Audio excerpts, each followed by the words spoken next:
Bangladesh cricket বোর্ডের যে positive discussion সেটা খুব দ্রুত গতিতে এগিয়ে চলছে। গতকাল আমি রিপোর্ট করেছিলাম, আপনারা সবাই জানেন, গত পরশু ইনফ্যাক্ট, যে সাকিব আসলে আগামী 1 মাসের মধ্যে বাংলাদেশে আসবে, মার্চে বাংলাদেশের হয়ে খেলবেন এবং এটা প্রায় ডিসাইডেড। সেই খবরটাই আরো বেশি পোক্ত হয়েছে প্রথম আলোর এই রিপোর্টের পরে। সাকিব আল হাসান কথা বলেছেন, সাকিব আল হাসানের রিটায়ারমেন্ট নিয়ে কথা এসেছে।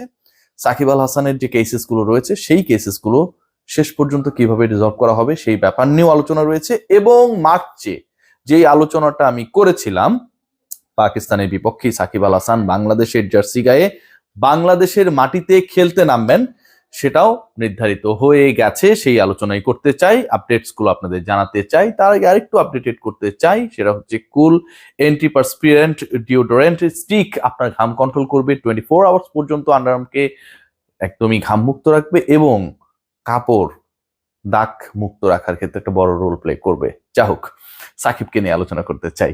সাকিব আল হাসান বাংলাদেশে আসছেন প্রত্যাবর্তনের অপেক্ষা, এবং সেই প্রত্যাবর্তনটা আপনারা সবাই জানেন যে February is very near, February calling. মার্চের মোটামুটি প্রথম সপ্তাহে 2-3 তারিখের মধ্যে সাকিব আল হাসান বাংলাদেশে অবশেষে আসবেন। সাকিব আল হাসান যে বাংলাদেশে আসবেন, বাংলাদেশ ক্রিকেট বোর্ড একটু স্ট্যান্ডবাজি করে সাকিবকে নিয়ে যে আলোচনাটা আমি করছি, আপনারা করছেন, সবাই করছে, সেটাকে আসলে মানে কি বলবো, আলোর মুখ দেখানোর চেষ্টা করেছে। যখন বাংলাদেশ ক্রিকেট বোর্ডের নানা কর্মকাণ্ড নিয়ে অনেক ধরনের অসন্তোষ ছিল, বিশ্বকাপে অংশগ্রহণ করা না করা, বাংলাদেশ যুব দলের ব্যর্থতা, বিপিএল এ ফিক্সিং, ঠিক তখন সাকিব আলোচনাটা মার্কেটে ছড়িয়ে দেওয়া হয়ে সাকিব আলোচনা মার্কেটে যখন ছড়িয়ে দেওয়া হয়েছে, ঠিক তখন সাকিব আল হাসানের আসার ব্যাপারে নিশ্চয়ই বাংলাদেশ ক্রিকেট বোর্ডকে একটা পজিটিভ রোল প্লে করতে হবে, এবং সেই ইফেক্টিভ রোলটা এমন হতে হবে যেন সাকিব আল হাসান বাংলাদেশে এসে খেলতে পারেন, সেটার জন্য যেন পরিবেশটা উপযুক্ত হয়। এই মুহূর্তে বাংলাদেশ সরকারের ক্রীড়া উপদেষ্টার দায়িত্বে যিনি আসিফ নজরুল, তিনি একই সাথে আইন মন্ত্রণালয়ের দায়িত্ব।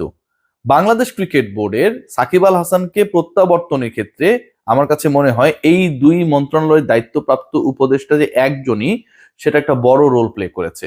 এবং সেই ভূমিকার কারণে সাকিবের মামলা কেন্দ্রিক যে জট, সেটা আসলে খুব বেশি জট পাকাবে না সাকিবের বাংলাদেশের হয়ে খেলার জন্য। পাকিস্তানের বিপক্ষে সাকিব যে খেলবেন, সেই খেলাটাই সাকিব আল হাসানের শেষ খেলা কিনা, এরকম একটা আলোচনাও রয়েছে।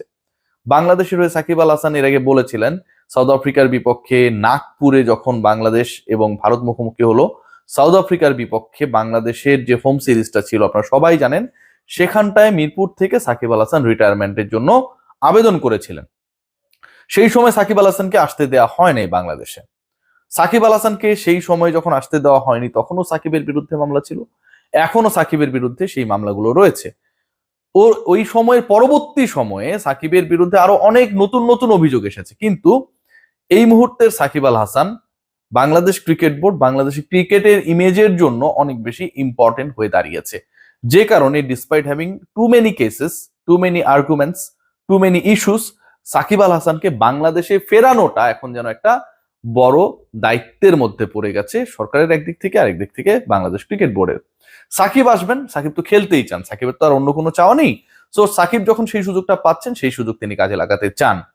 বাংলাদেশের হয়ে সাকিব আল হাসান পাকিস্তানের বিপক্ষে যে খেলতে নামবেন, এটাই সাকিব আল হাসানের রিটায়ারমেন্ট না। এখান থেকে Shakib Al Hasan good bye tata বলে দিচ্ছেন না। তিনি বলেছিলেন এর আগে, আপনারা সবাই জানেন, যে দেশের হয়ে তিনি খেলতে চান, দেশের মাটিতে তিনি রিটায়ারমেন্ট করতে চান। এটা যে কোনো ক্রিকেটার, সাকিবের মতো চ্যাম্পিয়ন ক্রিকেটারে এইরকম একটা ভাবনা, চিন্তা, কষ্ট, আবেগ, অনুভূতি কাজ করবে, সেটা নিয়ে তো আসলে কোনো ডিবেটের সুযোগ নেই। কিন্তু ওই পরিবেশটা তৈরি হয়নি। যেই মন্ত্রণালয় এখন সাকিবকে ফেরানোর দায়িত্বে অনেক বেশি পজিটিভ রোল প্লে করছে, সরকার তো আলটিমেটলি কোনো একটা জায়গা থেকে আদিষ্ট হয়ে, অনুপ্রাণিত হয়ে, অথবা আদিষ্ট হয়ে যে সিদ্ধান্তটা গ্রহণ করতে যাচ্ছে, সেই সিদ্ধান্তের পেছনে তো যুব ক্রীড়া মন্ত্রণালয়ের একটা বড় রোল রয়েছে। একটা সময় যুব ক্রীড়া মন্ত্রণালয়ের যিনি উপদেষ্টা ছিলেন আসিফ মাহমুদ সজীব ভুঁইয়া, তিনি নিজেই ঘোষণা করেছেন সাকিবকে দেশে আসতে না দেওয়াটা তার একটা ভালো সিদ্ধান্ত ছিল। এখন সবচেয়ে স্বস্তিটা তৈরি হয়েছে আসিফ মাহমুদ সজীব ভুঁইয়া, তিনি আর ওই মন্ত্রণালয়ের দায়িত্বে কি বাংলাদেশ সরকারের মধ্যেই তিনি আর নেই। যেহেতু তিনি নেই, সাকিবকে নিয়ে আসার ক্ষেত্রে বাংলাদেশ ক্রিকেট বোর্ডের পূর্বেও যে ইচ্ছা ছিল, আর এখন পরিস্থিতির কারণে যে ইচ্ছাটা আরো বেশি জোরালো হয়েছে, সেই ইচ্ছা বাস্তবায়নটা এখন অনেক ইজি হয়ে গেছে। মার্চের ফার্স্ট উইকে সাকিব আসবেন। বাংলাদেশে যতটুকু জানা যাচ্ছে, সাকিব এলে অ্যাটলিস্ট 3 উইকস অবস্থান করবেন, এবং সাকিব আল হাসান বাংলাদেশের হয়ে খেলবেন, বাংলাদেশের জার্সিতে খেলবেন, বাংলাদেশের মাঠে খেলবেন। ইন্টারেস্টিংলি পুরো ঘটনায় পুরো ডিসিশন মেকিং এর ক্ষেত্রে এমন একটা সিচুয়েশন ক্রিয়েট করার চেষ্টা করা হচ্ছে যেন কোনোভাবেই সাকিবকে কোনো হ্যারাসমেন্টের শিকার হতে না হয়।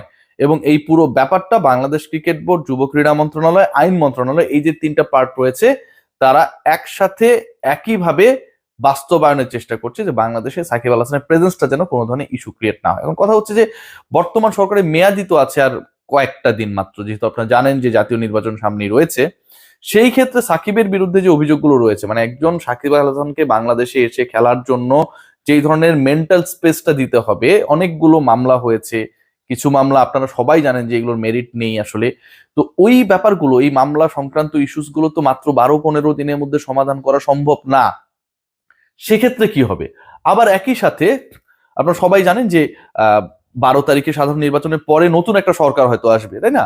সেই সরকার এলে সেই সরকারের মনোভাব এবং অন্তর্বর্তী সরকারের মনোভাব একই রকম হবে কিনা, এটাও কিন্তু একটা বড় প্রশ্ন।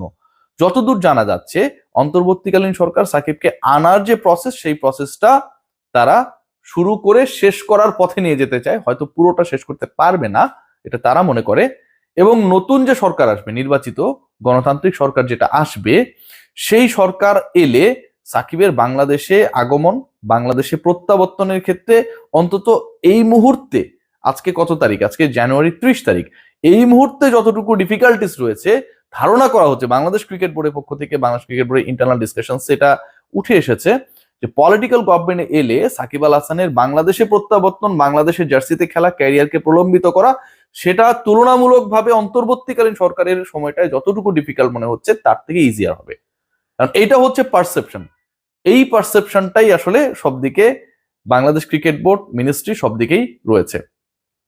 ইম্পর্টেন্ট পয়েন্ট যেটা, সাকিব আল হাসান বাংলাদেশে হয়ে খেলবেন, কতদিন খেলবেন এটা সাকিবই বলতে পারবেন। তবে সাকিব নিজে পাকিস্তানের বিপক্ষে সিরিজকে পাখির চোখ করছেন, তিনিও নিজে প্রিপেয়ার্ড হচ্ছেন পাকিস্তানের বিপক্ষে বাংলাদেশের জার্সিতে, বাংলাদেশের মাঠে নেমে বাংলাদেশের হয়ে আরো একবার বাংলাদেশের প্রাণ সাকিব আল হাসান, বাংলাদেশের জান সাকিব আল হাসান, সেই ব্যাপারটা দেখিয়ে দিতে।